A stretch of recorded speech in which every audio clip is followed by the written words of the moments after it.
Electron displacement effect हैं या electronic effect हैं, ये किसी कोवलेंट बॉन्ड में एग्जिस्ट कर सकते हैं। हम एक कोवलेंट बॉन्ड बनाने के फिनोमेनन को कंसीडर करते हैं, जैसे कि हमने कहीं कार्बन के एंड कार्बन के बीच में बॉन्ड बनाया, कार्बन का एक इलेक्ट्रॉन, दूसरे वाले कार्बन का एक इलेक्ट्रॉन।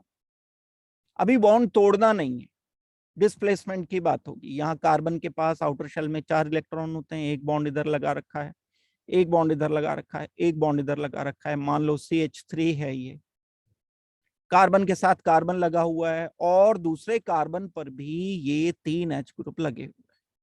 कार्बन एंड कार्बन के बीच में एक कोवलेंट बॉन्ड है। अब हम इसे कंसीडर करते हैं, देखते हैं, एक बार एग्जामिन करते हैं। जब एग्जामिन करेंगे हम तो ये वाला कार्बन और ये वाला कार्बन दोनों के बीच में एक बॉन्ड पेयर है। इसको मैं क्या नाम दूंगा? इसको मैं नाम दूंगा बॉन्ड पेयर।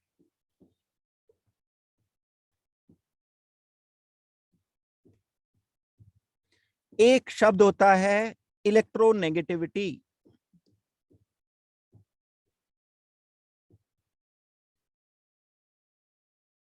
इलेक्ट्रोनेगेटिविटी का मतलब शेयर्ड इलेक्ट्रॉन पेयर को अपनी तरफ खींचने की टेंडेंसी। ये कार्बन इस बॉन्ड पेयर को अपनी तरफ खींचेगा, ये कार्बन इस बॉन्ड पेयर को अपनी तरफ खींचेगा। दोनों की इलेक्ट्रोनेगेटिविटी कार्बन एटम्स की बिल्कुल सेम है। तो ये जो बॉन्ड पेयर है ये कहां रहेगा? एग्जैक्टली बीच में रहेगा। दोनों कार्बन एटम्स के एग्जैक्टली बीच में एग्जिस्ट करना चाहिए। दिस बॉन्ड पेयर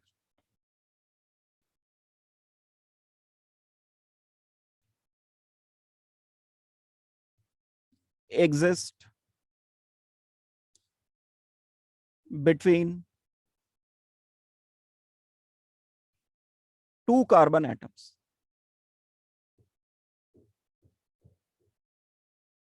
बल्कि अगर हम इसको और रिफाइन करें सेंटेंस को, this bond pair exist exactly between, मतलब बिल्कुल सेंटर में रहना चाहिए। एक फिनोमिनन तो ये है, इस बॉन्ड को क्या बोलोगे आप? इस बॉन्ड को बोलोगे कि ये नॉन पोलर कोवलेंट बॉन्ड है।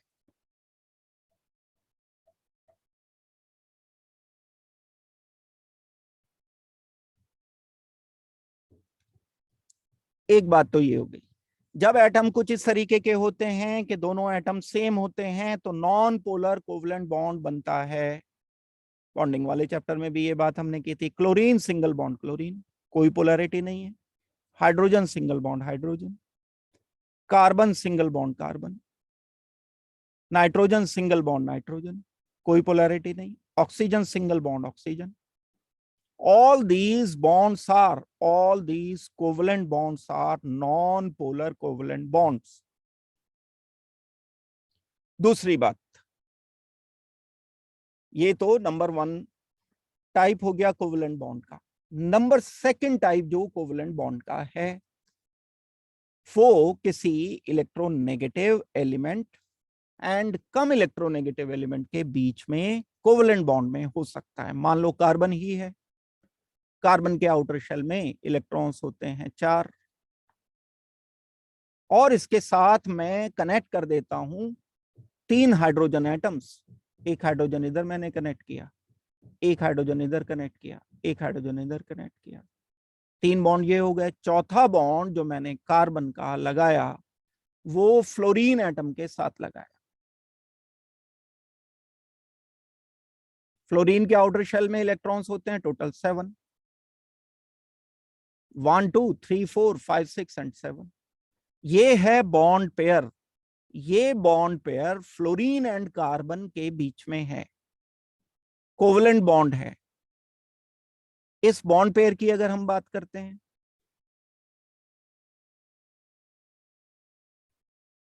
तो ये फ्लोरीन एंड कार्बन के बीच में है, लेकिन point number 1, fluorine is more electronegative than carbon. Carbon के कंपैरिजन में ये इलेक्ट्रोनेगेटिव ज्यादा है फ्लोरीन। क्या मतलब इलेक्ट्रोनेगेटिविटी ज्यादा होने का? इलेक्ट्रोनेगेटिविटी ज्यादा होने का मतलब है ये फ्लोरीन इलेक्ट्रॉन पेयर को अपनी तरफ खींचेगा ज्यादा, कार्बन कम खींच पाएगा। कार्बन कम खींच पाएगा, फ्लोरीन ज्यादा खींचेगा, तो ये बॉन्ड पेयर शिफ्ट हो जाएगा फ्लोरीन की तरफ। तो बी पॉइंट क्या हो गया? क्योंकि fluorine is more electronegative than carbon, so bond pair will shift towards fluorine atom and partial मतलब वन पॉजिटिव वन नेगेटिव नहीं, थोड़ा सा पॉजिटिव थोड़ा सा नेगेटिव, पार्शियल पॉजिटिव या partial negative and partial positive.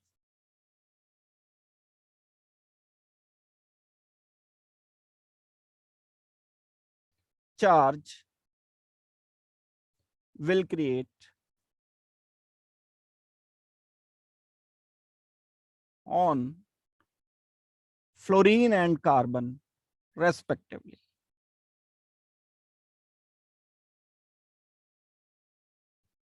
Molecule अब पोलर हो गया है। This molecule is now called as, see point बता रहा हूं, ये मॉलिक्यूल CH3F है। इसको अगर मैं पूरे मॉलिक्यूल को लिखता हूं तो CH3F मॉलिक्यूल है ये। This molecule is now polar.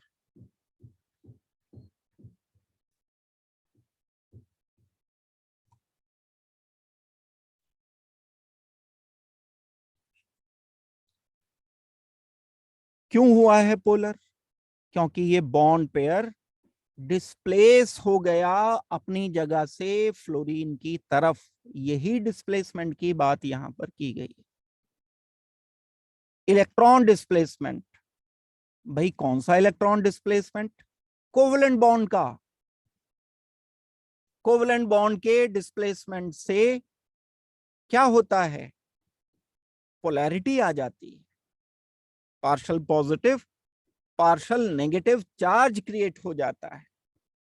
जब भी हम कोवलेंट बॉन्ड को इलेक्ट्रोनेगेटिव एलिमेंट की तरफ शिफ्ट कर देते हैं, क्या वर्ड बोला मैंने? शिफ्ट कर देते हैं। Shifting of shared electron pair towards more electronegative element creates polarity in molecule. This effect is called as inductive effect. बस मैंने एक शब्द ये नया बोला है और सारी बात अभी तक के पुरानी बात थी। ये वाला इफेक्ट जो सिग्मा बॉन्ड के अंदर होता है, तो इलेक्ट्रॉनिक डिस्प्लेसमेंट कहां होगा? जब इलेक्ट्रोनेगेटिविटी का डिफरेंस होगा। एक कंडीशन ये है। ये जो इलेक्ट्रॉनिक डिस्प्लेसमेंट है ये कई सारे टाइप के हो सकते हैं। इलेक्ट्रॉनिक डिस्प्लेसमेंट या इलेक्ट्रॉनिक इफेक्ट की बात अगर हम करें, इलेक्ट्रॉनिक इफेक्ट एक हो सकता है इंडक्टिव इफेक्ट,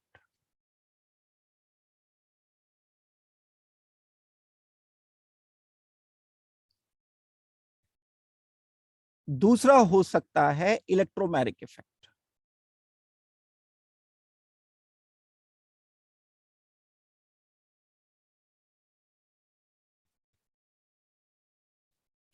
इलेक्ट्रॉनिक इफेक्ट क्या है? इलेक्ट्रॉनिक डिस्प्लेसमेंट ही है।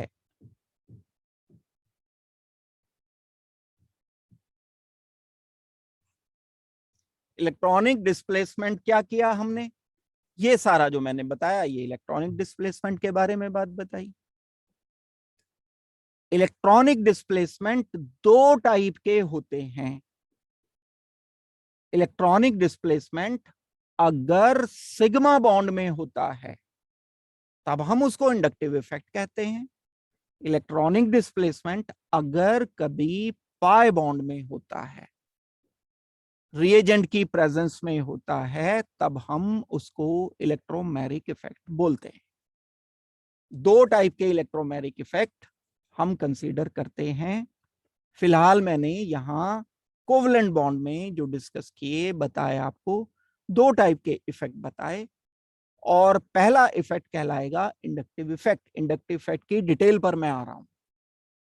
जब कभी किसी कोवलेंट बॉन्ड को, कोवलेंट बॉन्ड तो सिग्मा भी हो सकता है, कोवलेंट बॉन्ड तो पाई भी हो सकता है, मैं यहां कोवलेंट बॉन्ड जो कंसीडर करूंगा वो सिग्मा बॉन्ड कंसीडर करूंगा इंडक्टिव इफेक्ट के लिए।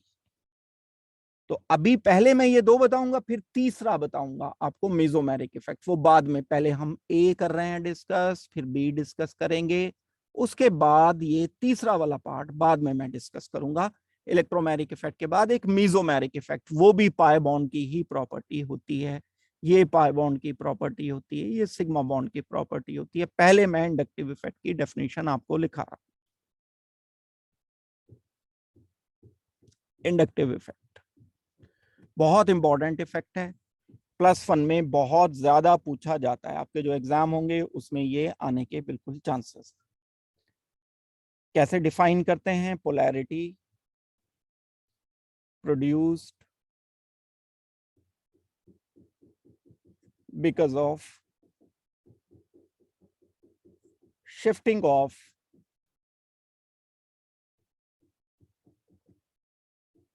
Sigma bond pair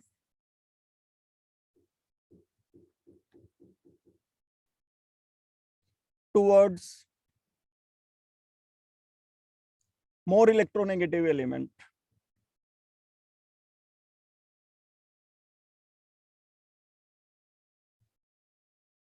is called as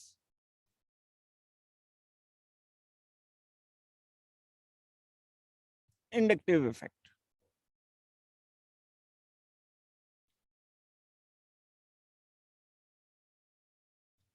दो बातें काम की हैं, डेफिनेशन तो पता चली गई। शिफ्टिंग करनी है किसकी? बॉन्ड पेयर की। कार्बन एंड फ्लोरीन के बीच में कार्बन का एक इलेक्ट्रॉन था, फ्लोरीन का एक इलेक्ट्रॉन था, ये शिफ्ट हो गया किधर? फ्लोरीन ज्यादा इलेक्ट्रोनेगेटिव एलिमेंट की तरफ शिफ्ट हुआ। शिफ्टिंग वर्ड बोलना है, डिलोकलाइजेशन नहीं बोलना है। शिफ्टिंग टुवर्ड्स मोर, फ्लोरीन की तरफ ही तो होगा ना, कार्बन की तरफ थोड़ी होगा, ज्यादा इलेक्ट्रोनेगेटिव एलिमेंट की तरफ।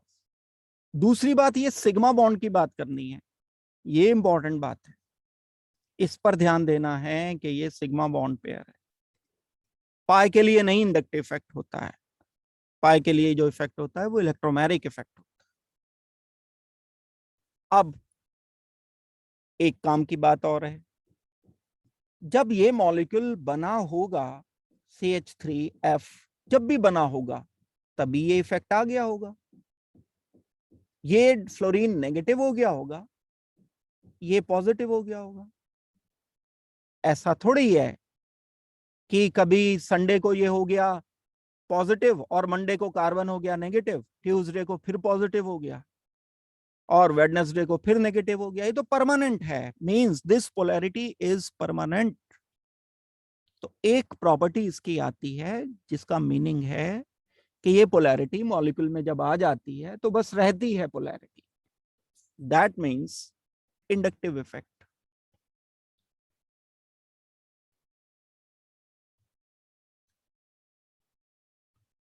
Is permanent.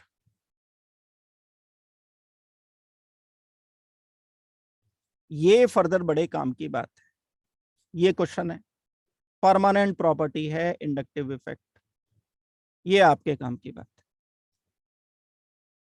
इंडक्टिव इफेक्ट एक ऐसी प्रॉपर्टी है जो परमानेंट है। दो बातें हो गई, एक डेफिनेशन हो गई, दूसरी इसके बारे में पता चला कुछ के ये परमानेंट प्रॉपर्टी है। तीसरी बात इंडक्टिव इफेक्ट के बारे में, अब जो मॉलिक्यूल है ये पार्शल पॉजिटिव पार्शल नेगेटिव है।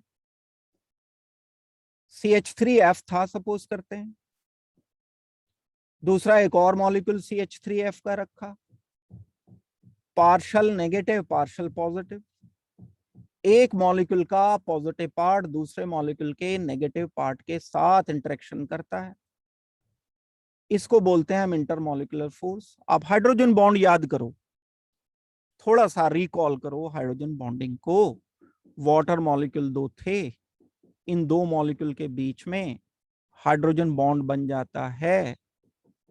हाइड्रोजन बॉन्ड क्या है? एक मॉलिक्यूल का हाइड्रोजन दूसरे मॉलिक्यूल का लोन पेयर, ये इंटरेक्शन हो गया। इसकी वजह से वाटर के बॉइलिंग पॉइंट बढ़ जाते थे हाइड्रोजन बॉन्ड की वजह से। हाइड्रोजन बॉन्ड क्या था? इंटर मॉलिक्यूलर फोर्स, मतलब दो मॉलिक्यूल के बीच की फोर्स थी।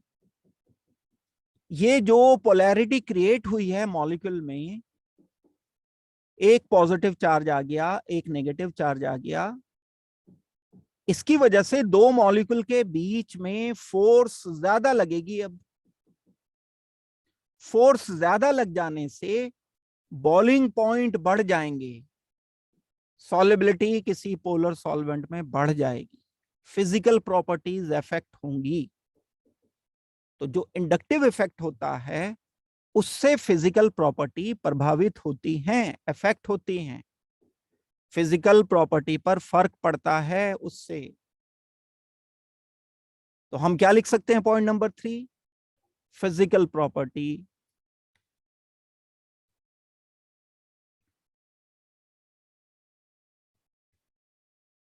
are affected by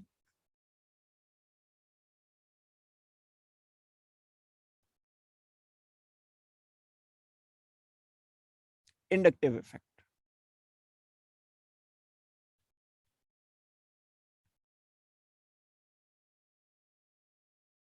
ये पॉइंट नंबर 3 है, क्योंकि परमानेंट है ये इफेक्ट, इसके कारण फिजिकल प्रॉपर्टीज इफेक्ट होती हैं। तो हमने इंडक्टिव इफेक्ट के बारे में जाना। जब कभी कार्बन से, अच्छा क्योंकि ऑर्गेनिक केमिस्ट्री तो कार्बन की केमिस्ट्री को कहते हैं, तो हम कार्बन से रिलेट करके जरूर सोचेंगे। कार्बन से जब कोई ग्रुप लगा होता है तो वो अपनी तरफ इलेक्ट्रॉन खींच सकता है, और अपोजिट भी हो सकता है। कई बार ये जो ग्रुप लगा है कार्बन से कम इलेक्ट्रोनेगेटिव है, तो कार्बन पर नेगेटिव चार्ज आ जाएगा। तो इस बेस पर इंडक्टिव इफेक्ट दो तरह का होता है। इंडक्टिव इफेक्ट को हम कैटेगराइज करते हैं दो तरह से। इंडक्टिव इफेक्ट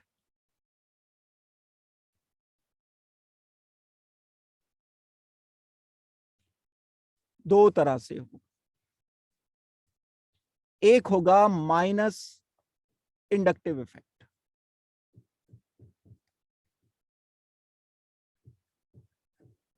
क्या बोलते हैं इसे? माइनस आई इफेक्ट बोलते हैं।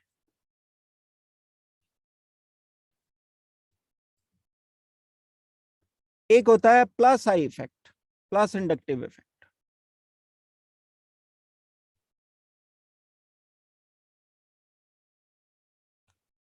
इसको बोलते हैं हम प्लस आई इफेक्ट। दो इंडक्टिव इफेक्ट हैं, plus I effect and minus I effect.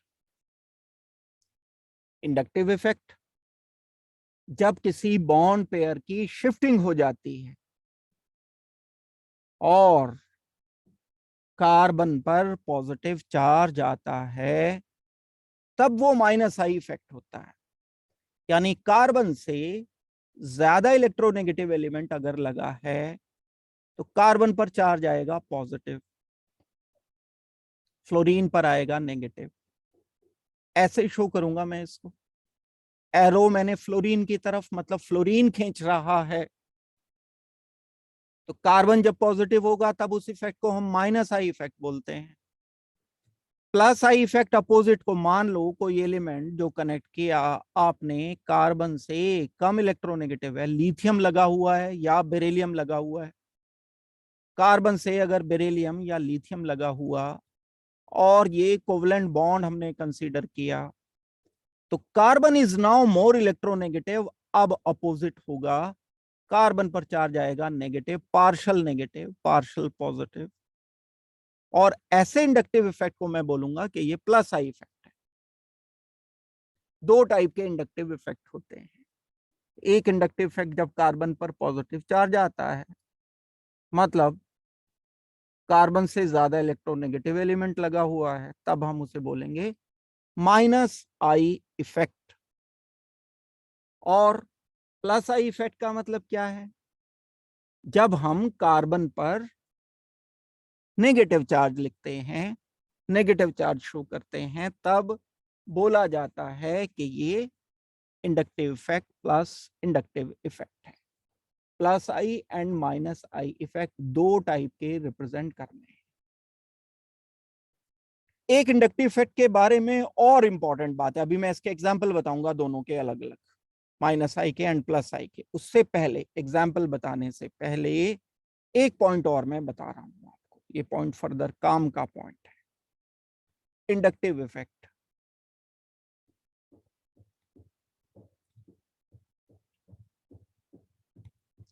is transmitted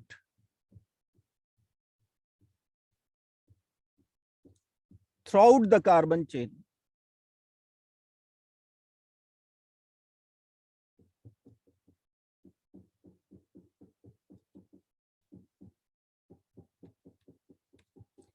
if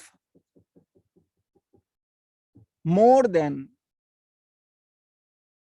one carbon are attached। अगर कोई कार्बन चेन लंबी कार्बन चेन है, एक कार्बन के लिए तो कुछ नहीं, मान लो एक कार्बन है, उसके साथ लगा हुआ है फ्लोरीन, तो फ्लोरीन पर चार्ज आएगा नेगेटिव, जितना नेगेटिव आया उतना ही पॉजिटिव यहां आ गया। बात इसकी नहीं हो रही है, बात हो रही है कि कार्बन चेन अगर लंबी है, एक कार्बन, दूसरा कार्बन, तीसरा कार्बन, और उसके साथ कनेक्टेड है फ्लोरीन। अब फ्लोरीन क्या करेगा? इंडक्टिव इफेक्ट शो करेगा, अपनी तरफ इलेक्ट्रॉन को विड्रॉ करके फ्लोरीन पर चार्ज आ जाएगा नेगेटिव, कार्बन पर क्या चार्ज आएगा? पॉजिटिव। ठीक है, ये हो गया इंडक्टिव इफेक्ट। लेकिन ये कार्बन, ये कार्बन में इलेक्ट्रोनेगेटिविटी का अंतर आ गया। ढंग से जिसने भी पढ़ रखा है उसे ये बात बड़ी अच्छी तरह से याद होगी। कभी हमने पीरियोडिक टेबल में इलेक्ट्रोनेगेटिविटी पढ़ा था। इलेक्ट्रोनेगेटिविटी पढ़ते समय आपको बताया था कि कोई एलिमेंट एक ए है, उस पर चार्ज नेगेटिव है, कोई एलिमेंट ए है, उस पर कोई चार्ज नहीं है, सेम एलिमेंट है, उस पर चार्ज 1 पॉजिटिव है, तो इन तीनों की इलेक्ट्रोनेगेटिविटी अलग होगी। भाई जिस पर पॉजिटिव है वो ज्यादा खींचेगा, इस पे इलेक्ट्रॉन की कमी है ना, ये इलेक्ट्रॉन ज्यादा खींचेगा तो इसकी इलेक्ट्रोनेगेटिविटी ज्यादा होगी। नेगेटिव है तो ये तो इलेक्ट्रॉन पहले से भरे हुए हैं इसके पास, ये क्यों इलेक्ट्रॉन खींचेगा, तो इसकी इलेक्ट्रोनेगेटिविटी कम हो जाएगी। एग्जाम्पल के लिए अगर आपको कहा जाए Cl नेगेटिव, तो इसकी इलेक्ट्रोनेगेटिविटी सबसे कम है, इससे ज्यादा इलेक्ट्रोनेगेटिविटी Cl न्यूट्रल की होगी, इससे ज्यादा इलेक्ट्रोनेगेटिविटी Cl पॉजिटिव की होगी। इलेक्ट्रोनेगेटिविटी का ये ऑर्डर बता रखा है, नहीं याद आ रहा है तो कॉपी उठा के देखना, जा करके पलट करके पेजेस देखना, ये ऑर्डर आपको मिलेगा इलेक्ट्रोनेगेटिविटी। वही बात यहां क्रिएट हो गई, कार्बन पार्शियल पॉजिटिव है, ठीक है, this is not one positive, लेकिन थोड़ा सा तो पॉजिटिव है, थोड़ा सा पॉजिटिव है तो थोड़ी सी इलेक्ट्रोनेगेटिविटी तो बढ़ जाएगी इसकी। इस कार्बन के कंपैरिजन में ये कार्बन ज्यादा इलेक्ट्रोनेगेटिव है। अब ये कार्बन इस कार्बन से इलेक्ट्रॉन खींचेगा, तो मैं इसे कैसे रिप्रेजेंट करूंगा? एरो लगाकर, एक की जगह दो एरो लगाकर, क्योंकि अब ये सेकेंडरी इफेक्ट है, एक बार इफेक्ट हो चुका है, ये बड़ा इफेक्ट है, ये छोटा इफेक्ट है। यहां पॉजिटिव ज्यादा है लेकिन यहां और कम पॉजिटिव आएगा, डेल डेल पॉजिटिव दो बार, यानी बहुत बहुत छोटा पॉजिटिव। दो बार डेल्टा लिखने का मतलब बहुत छोटा पॉजिटिव चार्ज। ये है बात जो लिखी है ऊपर, इंडक्टिव इफेक्ट इज ट्रांसमिटेड, यानी फैल गया बढ़ गया, आगे प्रोपेगेट हो गया through out the carbon chain, पूरी कार्बन चेन में फैल जाता है। तो ये एक प्रॉपर्टी है इंडक्टिव इफेक्ट की। सिर्फ उस कार्बन पर नहीं होता इंडक्टिव इफेक्ट जिससे इलेक्ट्रोनेगेटिव एलिमेंट लगा हुआ है, ये उसके पास वाले कार्बन पर भी होता है। और अपोजिट में भी ऐसा ही होता है, जब नेगेटिव आएगा तो यहाँ कुछ पार्शल पार्शल नेगेटिव और पार्शल पार्शल पार्शल नेगेटिव। ये इफेक्ट थोड़े पुअर होते हैं, प्लस वाले, माइनस वाले डोमिनेट करते हैं। तो माइनस वालों के ही एग्जाम्पल आपको अच्छी तरह से करने हैं।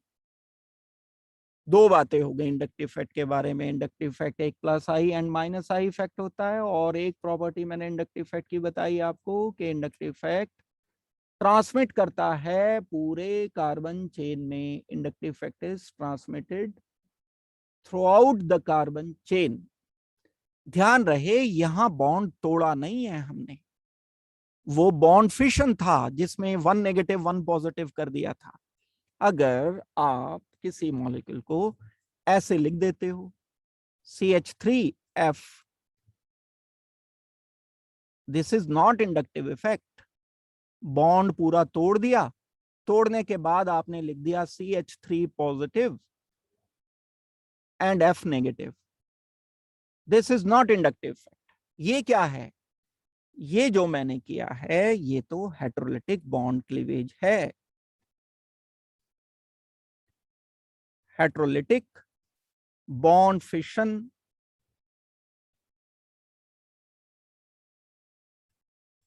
ये इंडक्टिव इफेक्ट नहीं है।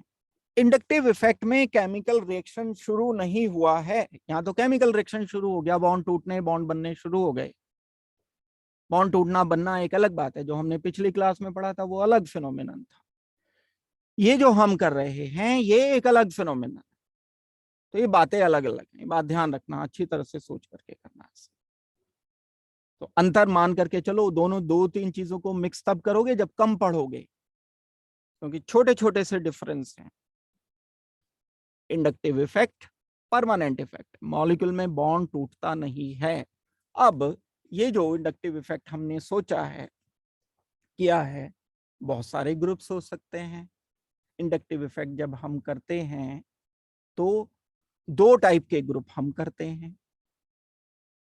एक माइनस आई इफेक्ट हम करते हैं, मैं सीधा का सीधा डिफरेंस ही बता रहा हूं। Minus I effect, minus I effect का मतलब है कब कब होगा माइनस आई इफेक्ट, उसके मैं एग्जांपल्स आपको बता रहा हूं। एग्जाम्पल्स कौन से एग्जाम्पल्स होंगे? जितने भी ग्रुप इलेक्ट्रोनेगेटिव ग्रुप होते हैं वो सब इलेक्ट्रॉन विड्रॉइंग की तरह से एक्ट कर रहे होते हैं। जैसे कार्बन पर क्लोरीन लगा दिया मैंने, chlorine minus I effect show करेगा, fluorine minus I effect show करेगा, NO2 group minus I effect show करेगा। इसके अलावा कोई एक ग्रुप अगर लगा हुआ है CN ग्रुप, तो CN group minus I effect show करेगा। भाई यहां कार्बन पर CN लगा है, nitrogen is electronegative, triple bond carbon, carbon पर भी पॉजिटिव चार्ज आ जाएगा, तो एज ए होल ये प्लस चार्ज लेकर के आए। हम बोलेंगे कि ये माइनस आई इफेक्ट शो करेगा। कौन सा ग्रुप है ये? साइनो ग्रुप है।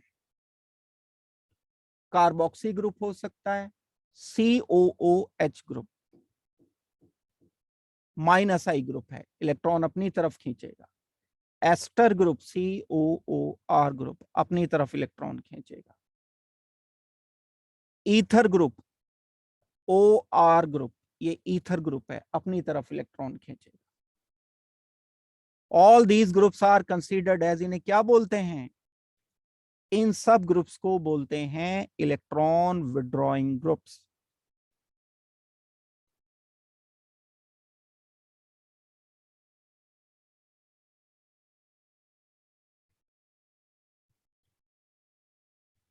इलेक्ट्रॉन विड्रॉ मतलब खींचने वाले, अपनी तरफ इलेक्ट्रॉन खींचने वाले ग्रुप कहलाते हैं ये, जो अपनी तरफ इलेक्ट्रॉन खींचते हैं। कुछ ग्रुप ऐसे होते हैं जो इलेक्ट्रॉन देते हैं, जैसे अगर आपको कहा जाए CH3NO2 ग्रुप, तो ये CH3 ग्रुप तो इलेक्ट्रॉन देने वाला ग्रुप है, CH3 ग्रुप काउंट होगा।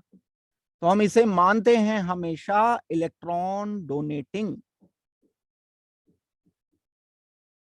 इलेक्ट्रॉन डोनेट कर रहा है। NO2 क्या कर रहा है? इलेक्ट्रॉन विड्रॉ कर रहा है, electron withdrawing.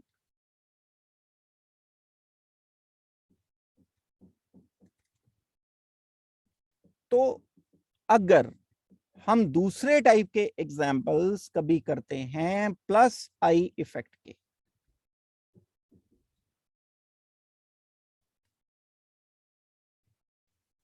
Plus I effect के लिए कौन से ग्रुप्स ऐसे हैं जो इलेक्ट्रॉन देते हैं? ऑल मेटल्स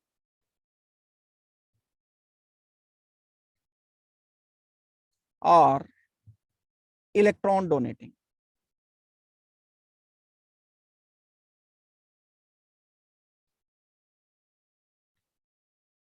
दूसरे ऑल अल्काइल ग्रुप्स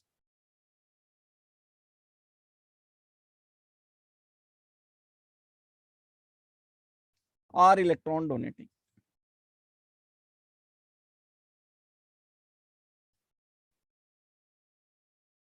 जो कि प्लस आई इफेक्ट शो करते हैं, जैसे CH3 ग्रुप है, जैसे C2H5 ग्रुप है, जैसे C3H7 ग्रुप है, जैसे CH3CCH3CH ग्रुप है, जैसे टर्शरी ब्यूटाइल ग्रुप भी हो सकता है, CH3CCH3CH3। ये ग्रुप इलेक्ट्रॉन डोनेटिंग ग्रुप रहता है, इसको हम बोलते हैं इलेक्ट्रॉन डोनेटिंग ग्रुप। दो टाइप के हमने ये डिस्कस किए। तो अब इसमें बड़ी सिंपल प्रॉब्लम आ सकती है, जैसे आपसे क्वेश्चन ये पूछा जा सकता है कि कौन ज्यादा पोलर मॉलिक्यूल है। क्वेश्चन मान लो ये आ गया। थोड़े से एक दो क्वेश्चन मैं बता दूं कि किस टाइप के क्वेश्चन इसमें आ सकते हैं। तो वो क्वेश्चन कैसे हो सकते हैं? विच bond is more polar? Carbon fluorine, carbon chlorine, carbon oxygen. कुछ नहीं करना, इलेक्ट्रोनेगेटिविटी देखनी है। सबसे ज्यादा इलेक्ट्रोनेगेटिव यहां फ्लोरीन है, तो मोस्ट पोलर हो जाएगा हमारा carbon fluorine, and least polar हमारा हो जाएगा यहां पर कार्बन क्लोरीन। आंसर क्या किया जाएगा? अगर पूरा ही ऑर्डर में लिख रहा हूं, आंसर हमें करना है ऑर्डर ऑफ पोलैरिटी लिखना है। कार्बन फ्लोरीन सबसे ज्यादा, देन कार्बन ऑक्सीजन, उससे कम, सबसे कम carbon chlorine. Because electronegativity order is fluorine सबसे ज्यादा, उससे कम ऑक्सीजन, सबसे कम क्लोरीन। ये ऑर्डर रखिए। इस टाइप से क्वेश्चन आ सकता है। एक क्वेश्चन ऐसा भी आ सकता है, which will show more inductive effect.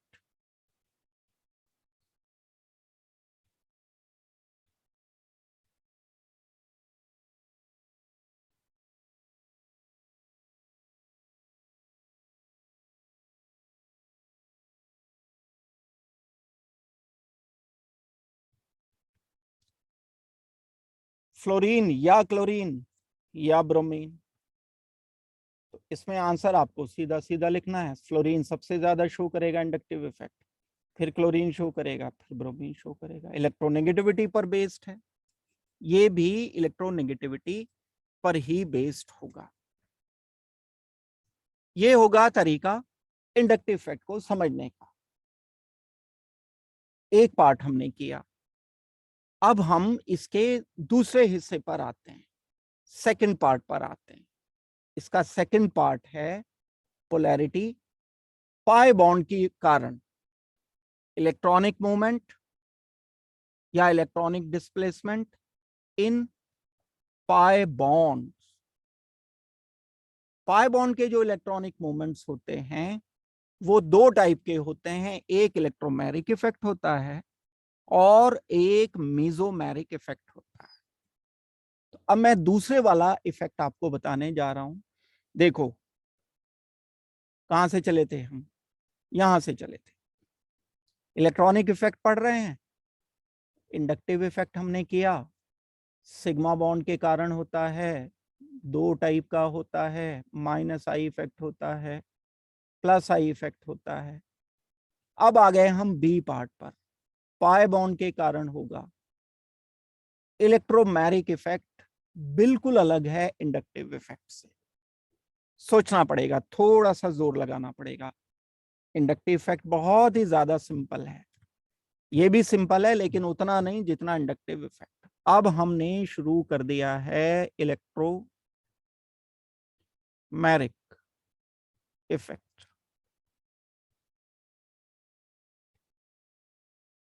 Definition लिखते हैं पहले, डेफिनेशन से सारी बात आपको समझ आ जाएगी। Temporary polarity,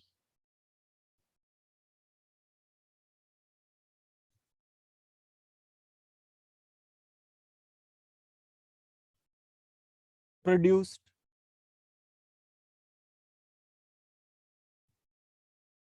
by delocalization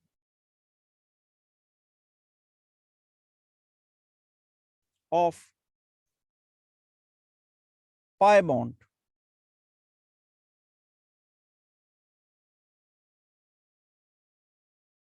in presence of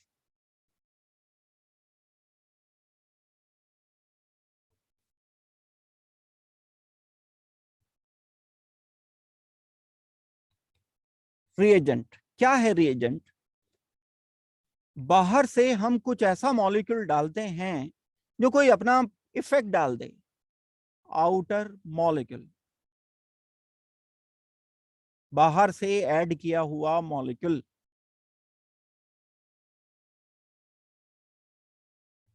ये कोई टेस्ट ट्यूब है, इसमें कोई मॉलिक्यूल ए बी सी पड़ा हुआ है, बी है सपोज करते हैं। ये नॉन पोलर था, कोई पोलैरिटी नहीं थी, कोई पोलैरिटी इसमें नहीं थी। आपने क्या किया, बाहर से कोई रिएजेंट ऐड कर दिया। ये रिएजेंट जैसे ही इसमें ऐड किया तो बी में पोलैरिटी आ गई। वो कहते हैं ना, खरबूजे को देख के खरबूजा रंग बदलता है। प्रभाव पड़ते हैं एक दूसरे के। अच्छे इंसान के साथ रहते हैं अच्छा हो जाता है इंसान, खराब के साथ रहते हैं आदतें थोड़ी बहुत आ ही जाती हैं। तो ये रिएजेंट जैसे ही यहां पर आया, बी सीधा साधा नॉन पोलर मॉलिक्यूल था, इस रिएजेंट के प्रभाव से इसमें पोलैरिटी आ गई। दैट मीन्स ये टेम्परेरी पोलैरिटी है। ये रिएजेंट चला जाएगा, अगर हट जाएगा यहां से तो फिर ये नॉन पोलर बन जाएगा। इंडक्टिव इफेक्ट में ऐसा नहीं था, वो तो अंदर से ही मॉलिक्यूल ऐसा था, खुद से ही ऐसा था। CH3F मॉलिक्यूल तो परमानेंट पोलर था। अभी थोड़ी देर पहले हमने डिटेल डिस्कस की है। वो तो पोलर था, पोलर है और पोलर रहेगा। लेकिन इलेक्ट्रोमैरिक इफेक्ट में मॉलिक्यूल पोलर नहीं था, रिएजेंट आ जाएगा तो पोलर हो जाएगा, रिएजेंट नहीं आ जाएगा तो पोलर नहीं रहेगा। और प्रेशर होता है चीजों का, क्यों नहीं होता? एग्जाम आ जाते हैं, बच्चे पढ़ना शुरू कर जाते हैं, खूब मेहनती हो जाते हैं, सिंसियर हो जाते हैं, पूजा पाठ भी शुरू हो जाती है, सारा कुछ, सब कुछ, एवरीथिंग एग्जाम चले जाते हैं, फिर हम वैसे ही शुरू। तो ये सारी चीज अलग, बाहर से चीजों का इफेक्ट पड़ता है। तो ये एक इलेक्ट्रोमैग्नेटिक इफेक्ट नंबर 1। पहली बात, पाई बॉन्ड की प्रॉपर्टी है टेम्परेरी है। पहली बात, ये टेम्परेरी इफेक्ट है। दूसरी बात, पाई बॉन्ड की प्रॉपर्टी है। तीसरी बात, रिएजेंट की प्रेजेंस में होगा। ये 3 बातें काम की है। बिना रिएजेंट, भाई इंडक्टिव इफेक्ट में आपने कुछ डाला थोड़ी था कि पोलैरिटी आ जाए। CH3F में बाहर से मैं कुछ ऐड करूंगा तो आएगी पोलैरिटी, नहीं।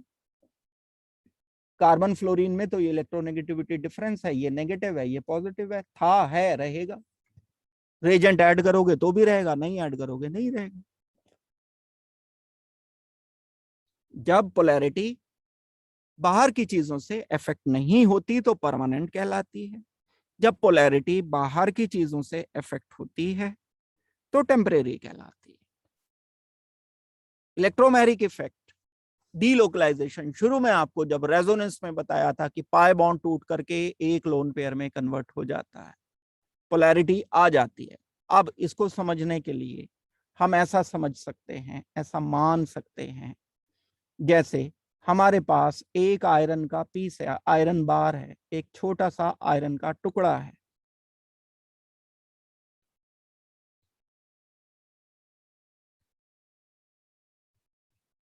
कोई मैग्नेटिज्म इसमें नहीं है, किसी ये पिन को, कील को अपने ऊपर नहीं चिपकाता है।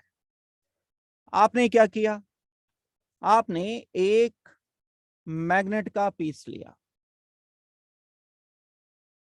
इस मैग्नेट के पीस को लाकर इस पर चिपका दिया। क्या होगा, खेल किया होगा बचपन में, जो पिन्स होती हैं वो अब इस पर चिपक जाएंगी।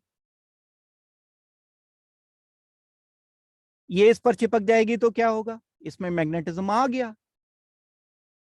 कैसा मैग्नेटिज्म कहलाया, ये इंड्यूस्ड मैग्नेटिज्म कहलाया।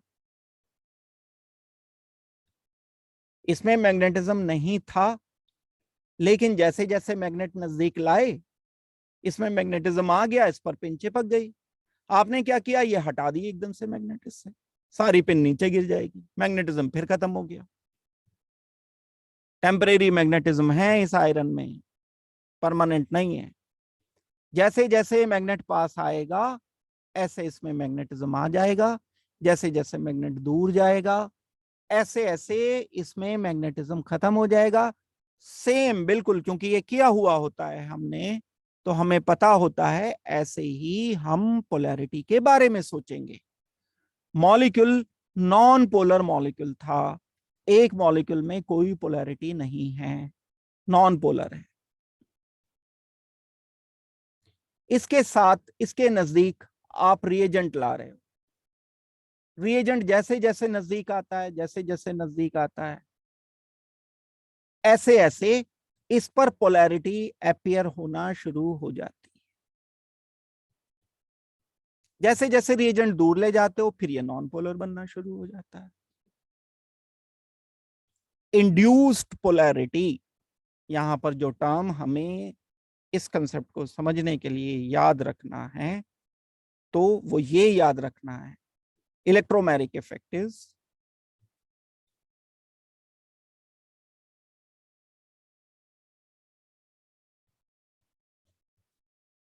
Induced polarity.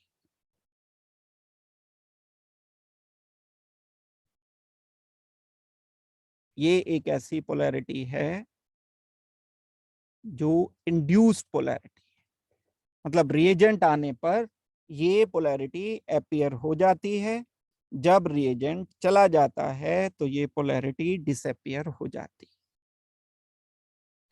ये बात हम पहले पढ़ चुके हैं कि ये पाई बॉन्ड की प्रॉपर्टी है। इंड्यूस पोलैरिटी का मतलब ही टेम्परेरी पोलैरिटी है। टेम्परेरी का मतलब ये रिएजेंट की प्रेजेंस में होता है। Reagent must be present.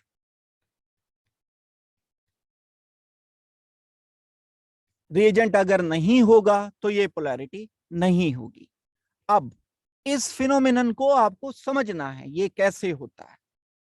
आगे आने वाली केमिस्ट्री जो पढ़ोगे आज से, जो +2 वाली केमिस्ट्री है, उसके लिए बड़ी कंसेप्चुअल बात है। +1 में तो आए ना आए कोई गारंटी की बात नहीं, लेकिन जस्ट ये छोटा सा कंसेप्ट है। आप पाई बॉन्डेड मॉलिक्यूल लेते हो, कोई मान लो एल्कीन लेते हो, CH2 डबल बॉन्ड CH2, इसमें पाई बॉन्ड एक अवेलेबल है। बॉन्डिंग भी अगर मैं दिखा दूं तो भी आप समझ जाओगे, कोई ऐसी बात नहीं है जो क्लास में नहीं बताई है, डिस्कस नहीं की है। अगर हम इसकी बॉन्डिंग भी कर लें तो sp2 हाइब्रिडाइज्ड है। ये बॉन्ड अनहाइब्रिडाइज्ड p ऑर्बिटल के बीच में। अब इसमें फिलहाल कोई पोलैरिटी नहीं है, ना तो ये कार्बन पर पॉजिटिव चार्ज है, ना ये कार्बन पर पॉजिटिव चार्ज है। This molecule is now non polar.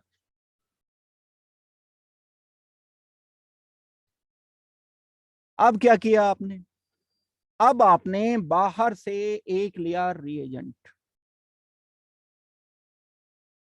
Consider करो मैग्नेट। रिएजेंट जैसे जैसे नजदीक लाओगे इसके पोलैरिटी आती जाएगी। रिएजेंट कैसा लिया, पोलर होना चाहिए। रिएजेंट पॉजिटिव ले लिया आपने, ऐसा रिएजेंट लिया जिस पर इलेक्ट्रॉन की कमी है। जैसे जैसे ये रिएजेंट नजदीक आएगा इसके, ये पाई बॉन्ड्स हैं, लूजली हेल्ड इलेक्ट्रॉन्स हैं, आसानी से टूट जाने वाले इलेक्ट्रॉन हैं, वीक बॉन्ड हैं। जैसे जैसे ये रिएजेंट इसके नजदीक आएगा, ये पॉजिटिव चार्ज इन इलेक्ट्रॉन से अट्रैक्शन करेगा। अगर ये कार्बन पर आकर के टकरा गया, कोलाइड कर गया, तो ये दोनों बॉन्ड्स, दोनों इलेक्ट्रॉन्स यानी बॉन्ड पेयर इस ऑर्बिटल में आ जाता है, और जो बनता है वो कुछ ऐसा बनता है। बस एक यही छोटी सी बात इसमें समझने की, बॉन्ड टूट गया, बॉन्ड टूट गया तो चार्ज यहां पर आ गया नेगेटिव। ये दोनों इलेक्ट्रॉन जो पाई बॉन्ड के थे वो एक ऑर्बिटल में आ गए, ये हो गया ऑर्बिटल खाली, यहाँ पॉजिटिव चार्ज आ गया, यहाँ नेगेटिव चार्ज आ गया। ऐसा सब इस रिएजेंट के कारण हुआ। अगर ये रिएजेंट नहीं होता तो ये बैठा था आराम से बिना टूटे हुए। दैट मीन्स पोलैरिटी क्रिएट कर दी। किसने की, रिएजेंट ने की। कारण कौन था, बाहर से। कई बार करने के लिए बाहर से फैक्टर्स होते हैं, कुछ फैक्टर्स होते हैं जो डिसाइड करते हैं। इलेक्ट्रोमैग्नेटिक इफेक्ट में एक एल्कीन होता है जो कि नॉन पोलर होता है, लेकिन जब हम उसमें बाहर से कोई रिएजेंट ऐड करते हैं तो रिएजेंट की प्रेजेंस में पोलैरिटी क्रिएट हो जाती है। अब हर बार तो हम ऑर्बिटल बना के शो करेंगे नहीं, तो मैंने समझने के लिए आपको बताया।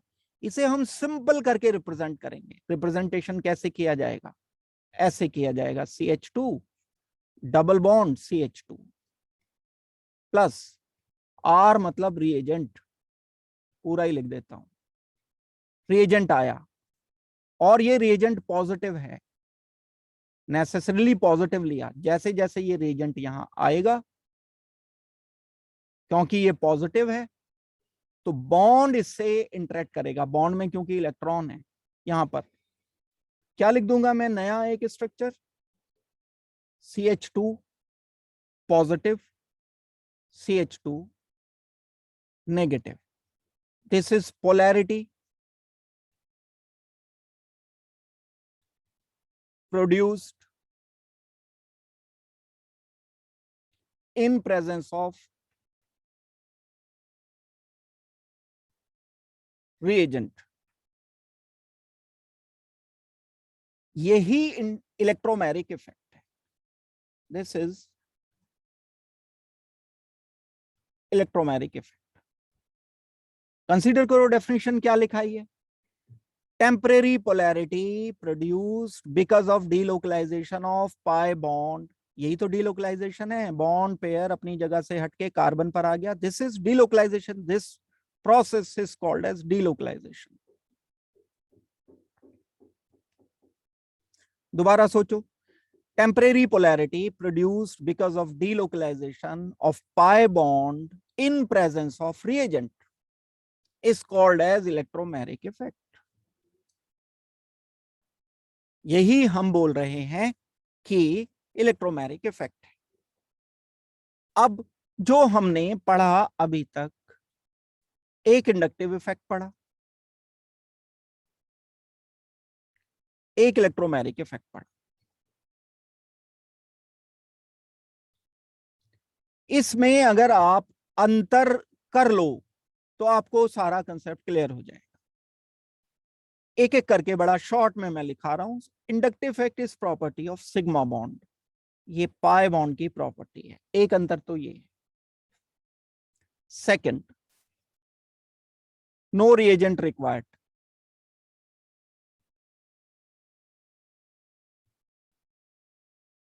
यहां रिक्वायर्ड है, रिएजेंट के बिना नहीं होगा ये। तीसरी बात, परमानेंट पोलैरिटी है।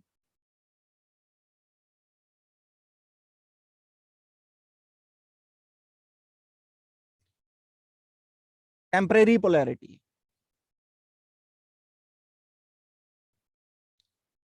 रिएजेंट रहेगा पोलैरिटी रहेगी, रिएजेंट चला जाएगा पोलैरिटी खत्म हो जाएगी। रिएजेंट अगर दूर कर देंगे, यहां जब तक रिएजेंट है तब तक ये पोलैरिटी रहेगी, रिएजेंट हट जाएगा पोलैरिटी खत्म हो जाएगी। चौथी बात, जब इंडक्टिव इफेक्ट हमने किया था carbon and fluorine, partial negative partial positive charge आए थे, charges partial negative partial positive थे, बॉन्ड टूटा नहीं था, बॉन्ड शिफ्ट हुआ था बस। Shifting of bond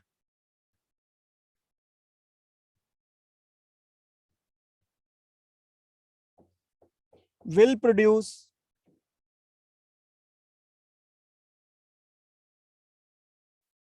partial negative and partial positive charge। यहां शिफ्टिंग नहीं है, यहां तो बॉन्ड पूरी तरह से टूट गया, इसमें तो खत्म हो गया, पाई बॉन्ड है ही नहीं। 1 नेगेटिव 1 पॉजिटिव चार्ज आए, बड़ा अंतर है। हम बोलेंगे डीलोकलाइजेशन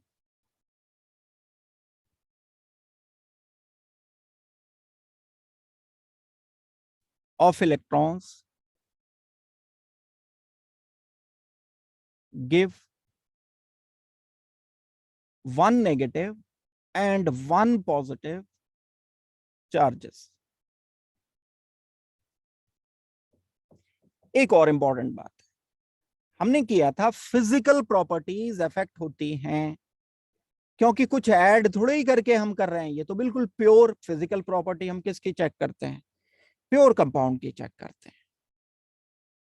प्योर कंपाउंड में ही पोलैरिटी है, बिना कोई रिएजेंट ऐड किए पोलैरिटी है, तो हम बोलेंगे physical properties are affected. Physical properties like boiling points, melting points, solubility affected। ये तो जब पोलैरिटी आएगी तो रिएजेंट ऐड करके आएगी। कभी किसी कंपाउंड का बॉइलिंग पॉइंट अगर मुझे चेक करना होता है तो कुछ मिक्स करके थोड़ा ही करूंगा, मैं तो प्योर कंपाउंड का चेक करूंगा, और जब प्योर होगा तब कोई पोलैरिटी थी नहीं। इसका मतलब है फिजिकल प्रॉपर्टीज अफेक्ट नहीं होती हैं, तो टेम्परेरी इफेक्ट है, रिएजेंट पर निर्भर कर रहा है। Physical properties are not affected.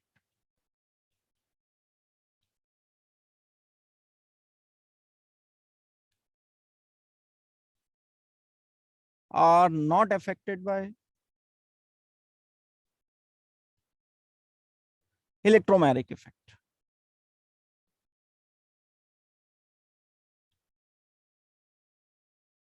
ये बात आपको अच्छी तरह से सोच लेनी है। ये 5 डिफरेंस भी पक्के कर लोगे तो दोनों टाइप के टॉपिक्स में जितने भी क्वेश्चन बनते हैं बस ये 5 पॉइंट्स के ही इर्द गिर्द घूमेंगे। और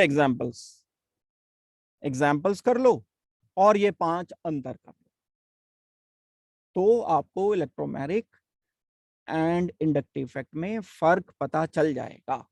अब अगर आपको किसी को लगता है कुछ पूछना है तो आप मेरे से बिल्कुल पूछ सकते।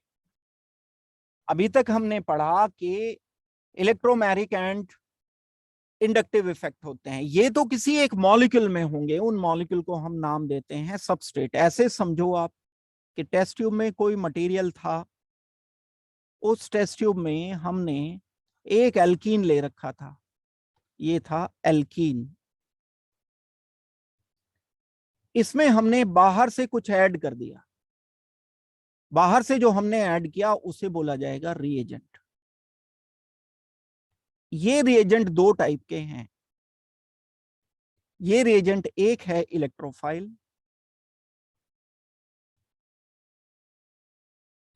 एक रिएजेंट ये है न्यूक्लियोफाइल। शॉर्ट में अगर बिल्कुल इनके जस्ट मैं मीनिंग आपको बता दूं, तो जिसके पास इलेक्ट्रॉन की कमी होती है, इलेक्ट्रॉन डेफिशिएंट,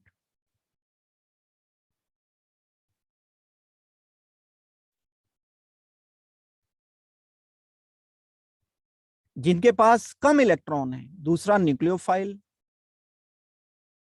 इलेक्ट्रॉन रिच,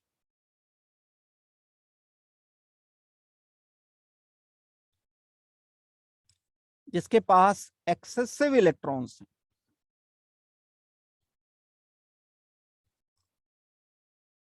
एक बार मॉलिक्यूल को देखते ही तो ये बात दिमाग में ब्लिंक कर जानी चाहिए, इलेक्ट्रोफाइल मतलब इलेक्ट्रॉन की कमी। डेफिनेशन तो मैं बता ही रहा हूं अभी। न्यूक्लियोफाइल मतलब इलेक्ट्रॉन एक्सेसिव, फालतू इलेक्ट्रॉन्स। एक्सेसिव इलेक्ट्रॉन कब होंगे वो हम देखेंगे कि कहां, और इनके एग्जाम्पल्स अगर कर लोगे तो एग्जाम्पल से तो बात और क्लियर हो जाएगी। तो 1 बाय 1 करके हम एक एक करके इलेक्ट्रोफाइल एंड न्यूक्लियोफाइल करते हैं, फिर उसमें डिफरेंस करते हैं।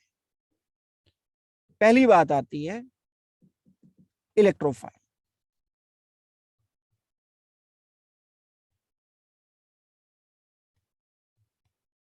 इलेक्ट्रो मतलब इलेक्ट्रॉन, फाइल्स मतलब attracting, seeking, electron loving, electron की तरफ ये अट्रैक्ट होना चाहते हैं, मतलब खुद के पास इलेक्ट्रॉन की कमी है, इलेक्ट्रॉन की तलाश है इनको। सीकिंग मतलब इलेक्ट्रॉन सीक कर रहे हैं।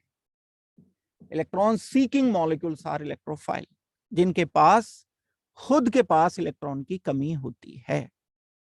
हमें कैसे पता चलेगा इलेक्ट्रॉन की कमी है? डेफिनेशन जब पढ़ लेंगे तो पता चल जाएगा। Electrophiles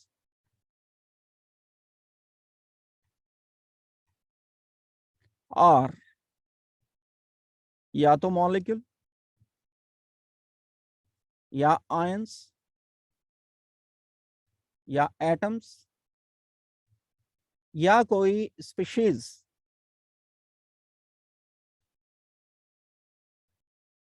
which have incomplete octet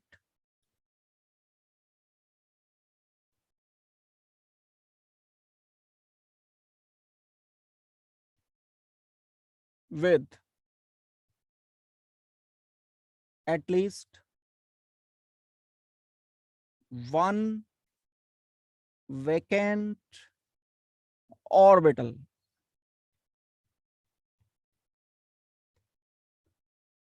in its outer shell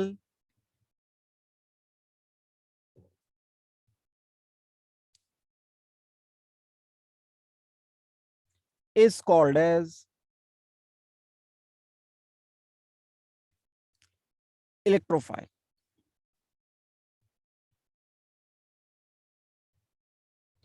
कोई भी एटम है, आयन है, मॉलिक्यूल है, स्पीशीज है, बस हमें उसमें एक छोटी सी बात देखनी है, क्या उसमें कम से कम एक वैकेंट ऑर्बिटल है। अगर उसमें एक वैकेंट ऑर्बिटल है, उसका ऑक्टेट इनकम्प्लीट है, तब वो डेफिनेटली इलेक्ट्रोफाइल है। पॉजिटिव चार्ज उस पर है या नहीं है। किताब से डेफिनेशन पढ़ के ये रिफ्लेक्शन जाता है कि पॉजिटिव चार्ज होना चाहिए। हाँ, हो सकता है पॉजिटिव चार्ज, लेकिन नहीं भी हो सकता है। पॉजिटिव चार्ज है या नहीं है, इलेक्ट्रोफाइल मॉलिक्यूल हो सकता है। दो टाइप के इलेक्ट्रोफाइल एग्जिस्ट करते हैं, दो टाइप के ऐसे कंपाउंड एग्जिस्ट करते हैं जो इलेक्ट्रॉन डेफिशिएंट हो, एक पॉजिटिवली चार्ज और एक न्यूट्रल। इलेक्ट्रोफाइल में बी पॉजिटिवली चार्ज।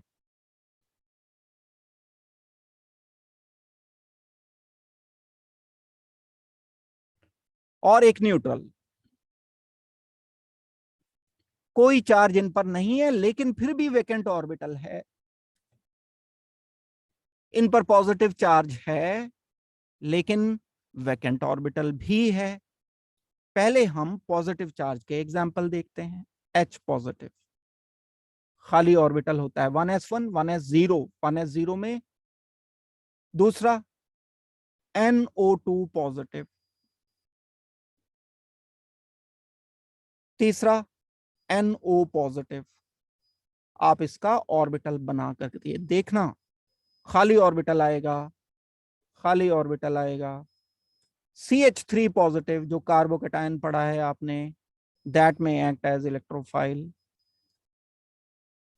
इसके अलावा CH3 C double bond oxygen positive, जो इंपॉर्टेंट वाले हैं इलेक्ट्रोफाइल, बस वही लिख रहा हूं मैं। Br पॉजिटिव, Cl पॉजिटिव बन सकता है। भाई Br के आउटर शेल में एक और इलेक्ट्रॉन होता है, वही निकल गया, तो आउटर शेल में 6 इलेक्ट्रॉन्स रह गए, एक खाली ऑर्बिटल रह गया, तो ये इलेक्ट्रोफाइल है। Cl पॉजिटिव हो सकता है इलेक्ट्रोफाइल। इसके अलावा और भी बहुत सारे एग्जाम्पल हो सकते हैं। न्यूट्रल एग्जाम्पल क्या है? न्यूट्रल एग्जाम्पल अगर आप ध्यान देते हो तो बोरोन ट्राइफ्लोराइड कभी ना कभी आपने पढ़ा है। कोऑर्डिनेट बॉन्ड बनाने के लिए जो तैयार रहता है, इसीलिए कोऑर्डिनेट बॉन्ड बनाता है क्योंकि इसके पास खाली ऑर्बिटल होता है। आउटर शेल में 6 इलेक्ट्रॉन्स हैं, बोरोन के पास 3 इलेक्ट्रॉन है, तीनों ने बॉन्ड बना लिया, एक चौथा ऑर्बिटल खाली है। BH3 एग्जाम्पल है, न्यूट्रल का एग्जाम्पल हो गया। और एग्जाम्पल न्यूट्रल का हो जाएगा BeCl2, BeH2, AlCl3 बड़ा इंपॉर्टेंट एग्जाम्पल है। Al एल्यूमिनियम क्लोराइड के पास वैकेंट ऑर्बिटल होता है। अच्छी तरह से करके रखते हैं इन्हें। न्यूट्रल कुछ ऐसे होते हैं जो बॉन्ड टूटने के बाद वैकेंट ऑर्बिटल क्रिएट करते हैं। सल्फर डाइऑक्साइड एक ऐसा एग्जाम्पल, SO2 या SO3। Sulphur dioxide and sulphur trioxide electrophile की तरह से एक्ट कर सकते हैं। खाली ऑर्बिटल सल्फर के पास अवेलेबल हो जाता है। इलेक्ट्रोफाइल किसे कहते हैं? वो electron deficient species, electron deficient मतलब इलेक्ट्रॉन की कमी वाली, जिनके पास वैकेंट ऑर्बिटल जरूर हो और जिनके पास इलेक्ट्रॉन को गेन करने की कैपेसिटी हो, कहीं से लोन पेयर ले सकते हो, ये लुईस एसिड हो। इलेक्ट्रोफाइल अगर आप समझते हो, Lewis acid can act as Lewis acid. किसे कहते हैं लुईस एसिड? लुईस एसिड वो होते हैं जिनके पास खाली ऑर्बिटल्स होते हैं, तो सब इलेक्ट्रोफाइल लुईस एसिड होंगे ही। ये डेफिनेशन हो गई हमारी इलेक्ट्रोफाइल की। एक दूसरे टाइप का रिएजेंट है जिसे हम बोलते हैं न्यूक्लियोफाइल।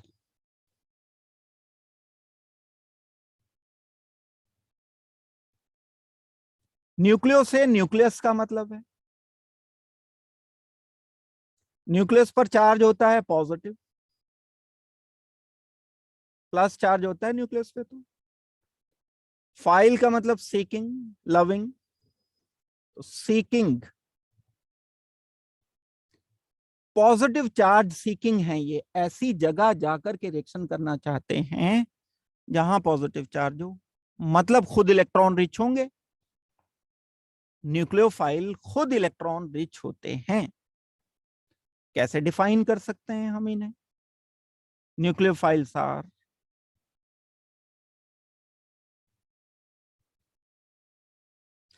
एटम्स, मॉलिक्यूल्स, आयंस और species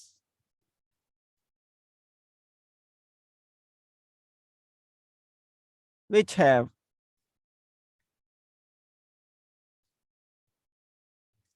at least one lone pair। देखो, एक हमने अभी किया था वेकेंट ऑर्बिटल, अब किया लोन पेयर। अपोजिट है बिल्कुल। इलेक्ट्रोफाइल में खाली ऑर्बिटल चाहिए, न्यूक्लियोफाइल में लोन पेयर चाहिए। बस इतनी बात याद रखने की है, असली बात ये है। which have at least one lone pair are called as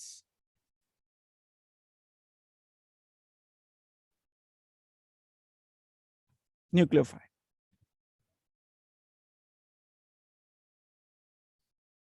दो टाइप के होते हैं न्यूक्लियोफाइल।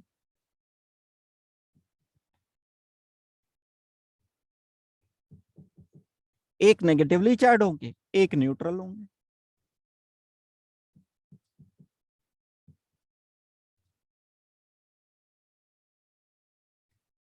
कोई भी नेगेटिव चार्ज के पास लोन पेयर तो हो गई, न्यूट्रल चेक करना पड़ेगा। अगर हम नेगेटिवली चार्ज कुछ लिखते हैं, जैसे मैंने लिखा OH नेगेटिव, तो OH के पास तो लोन पेयर बहुत सारे हैं भाई, तो ये न्यूक्लियोफाइल की तरह से अपना लोन पेयर किसी को दे सकता है। जो लोन पेयर देता है वो ही न्यूक्लियोफाइल होता है। न्यूक्लियोफाइल लुईस बेस होते हैं। लुईस बेस किसे कहते हैं हम? जो अपना लोन पेयर डोनेट करते हैं, जैसे अमोनिया। OH नेगेटिव, अभी क्योंकि हम नेगेटिव चार्ज के एग्जाम्पल लिख रहे हैं तो NH2 नेगेटिव हमारा एग्जाम्पल हो जाएगा।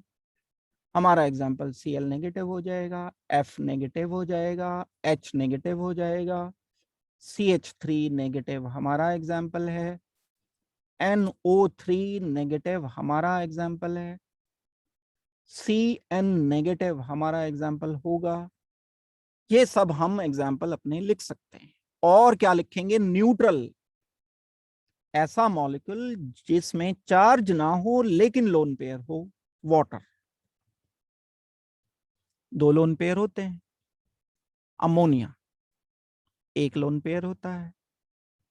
अल्कोहल, ROH, दो लोन पेयर होते हैं। एमीन्स, अब आपको ये नाम पहचानने चाहिए। प्राइमरी एमीन है RNH2, हाइड्रोजन सल्फाइड H2S, ये सब न्यूट्रल न्यूक्लियोफाइल के एग्जांपल्स हैं। कौन नहीं है न्यूक्लियोफाइल? मीथेन नहीं है, CH4 इज नॉट न्यूक्लियोफाइल। भाई लोन पेयर थोड़ी है इसके पास, तो न्यूक्लियोफाइल नहीं होगा। H2 is not nucleophile, H2 को न्यूक्लियोफाइल नहीं बताना चाहिए। नेगेटिव चार्ज है तब तो न्यूक्लियोफाइल होगा ही होगा। हाँ न्यूट्रल है तब चेक करेंगे, लोन पेयर होगा तो होगा न्यूक्लियोफाइल, वैकेंट ऑर्बिटल होगा तो इलेक्ट्रोफाइल होगा। बस इतनी सी बात है।